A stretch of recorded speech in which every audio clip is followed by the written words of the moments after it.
Ya osing ishim bo'lasandi.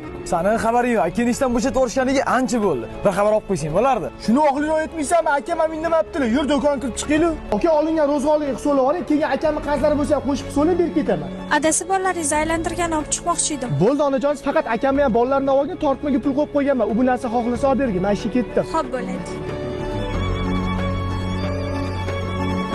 Ha, ukam tinchlikmi tez chiqing deb chaqirding? Akajon, yangi mashina oldim. Eskisi uyda turuvdi. O'shanga sizga olib keldim. Bu joyga haydab turarsiz. O'rtoq kelinni ani kuni akam bolalarni aylantirgan olib chiqqan ekan, kiyimlari bir ahvol bo'lib ketgan ekan. O'sha birlashgansa shuni jiyanlarim ko'rgani keldim, tashab chiqarsa. Ha, ustaka, horma endi. Ke ukajonim eshitmay qolma. Ishxonamdan ro'zg'or beruvdim. O'shanga sizga tashab ketay deb keluvdim akajon. Aka, bilaman, akamlar har doim shu do'konga chiqib go'sht oladilar. O'sha men pulni oling deb chiqqanlarda ehson bor deb berib yuboring, jiyanlarim go'sht yeb tursa.